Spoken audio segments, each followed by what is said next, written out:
محمود غزنی نے رات کو گشت کے دوران ایک شخص کو تندور کے پاس ہوتے دیکھا تو اسے اٹھایا اور پوچھا کہ وہ کون ہے۔ اس نے بتایا کہ مزدور ہوں، دن بھر مزدوری کرتا ہوں، رات کو یہاں سو جاتا ہوں۔ سلطان نے پوچھا، اتنی سردی میں رات کیسے گزرتی ہے؟ کہنے لگا، آدھی رات آپ جیسی گزرتی ہے اور آدھی آپ سے بہتر۔ محمود غزنی اس جواب سے بہت حیران ہوئے اور کہا، اپنی بات کی وضاحت کرو۔ کہنے لگا، جب تک تنور گرم رہتا ہے تو آپ کی طرح سکون سے سوتا ہوں۔ نصف رات تنور ٹھنڈا ہو جاتا ہے تو میں اٹھ کر اپنے رب کی عبادت میں مشغول ہو جاتا ہوں۔ یہ وقت میرا آپ سے بہتر گزرتا ہے۔ بادشاہ نے فقیر سے خوش ہو کر کہا، مانگو، کیا مانگتے ہو؟ فقیر نے کہا، حضور بس میرا پیالہ بھر دیجئے، مجھے اور کچھ نہیں چاہیے۔ بادشاہ ہنسا اور کہنے لگا، بس؟ پھر اس نے سارے پہنے ہوئے جوہرات اس میں ڈال دیے مگر پیالہ نہیں بھرا۔ بادشاہ حیران ہوا، مگر یہ اس کی عزت کا معاملہ تھا۔ اس نے وزیروں کو حکم دیا، وہاں موجود وزیروں نے بھی اپنے جوہرات اتار کر ڈال دیے مگر پیالہ خالی کا خالی۔ سلطنت کا خزانہ بھی منگوا کر ڈال دیا مگر پیالہ نہ بھر سکا۔ فقیر مسکراتے ہوئے واپس جانے لگا۔ بادشاہ ہاتھ باندھ کر کھڑا ہو گیا۔ فقیر کا یہ جواب سب کو لاجواب کر گیا۔ حضور، یہ خواہشات کا پیالہ ہے، اسے قبر کی مٹی کے سوا کوئی چیز نہیں بھر سکتی۔ ایک آدمی نے اپنے بیٹے کو سمجھانے کے لیے اسے ایک شیشے کے سامنے کھڑا کر کے پوچھا، بیٹا، اس شیشے میں تمہیں کیا نظر آ رہا ہے؟ بیٹے نے جواب دیا، ابا جان، دوسری طرف لوگ نظر آ رہے ہیں۔ پھر باپ نے اسے آئینے کے سامنے کھڑا کیا اور پوچھا، اب کیا نظر آ رہا ہے؟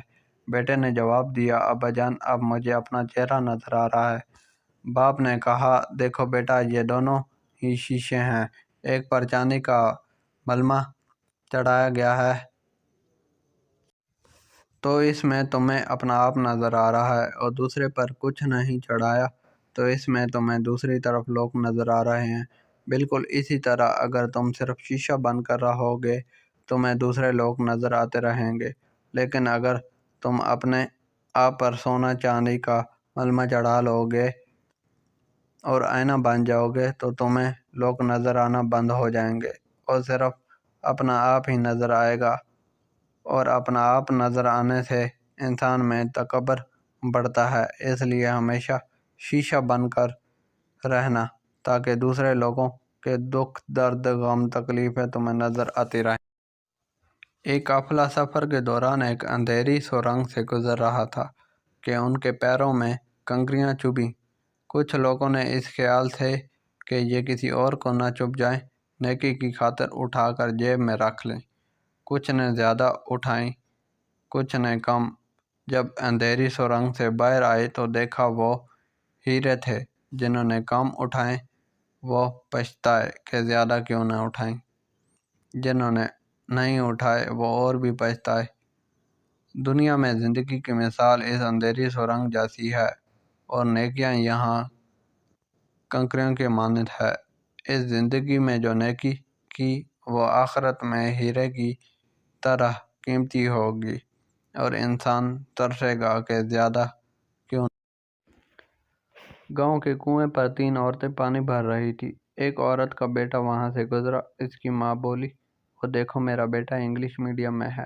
تھوڑی دیر بعد دوسری عورت کا لڑکا گزرا۔ اس کی ماں بولی، وہ دیکھو میرا بیٹا CBSE میں ہے۔ تیسری عورت کا بیٹا وہاں سے گزرا۔ دوسرے بیٹوں کی طرح اس نے بھی اپنی ماں کو دیکھا اور ماں کے پاس آیا۔ پانی سے بھرا گھڑا اٹھا کر اس نے اپنے کندھے پر رکھا، دوسرے ہاتھ سے بھری ہوئی بالٹی اٹھائی اور ماں سے بولا، چل ماں، گھر چل۔ اس کی ماں بولی، یہ میرا بیٹا مدرسے میں پڑھتا ہے۔ اس کی ماں کے چہرے کی خوشی دیکھ کر باقی دونوں عورتوں کی نظریں جھک گئیں۔ اس کہانی کا مطلب صرف یہ ہے کہ لاکھوں روپے خرچ کر کے بھی تمیز اور اخلاص نہیں سیکھا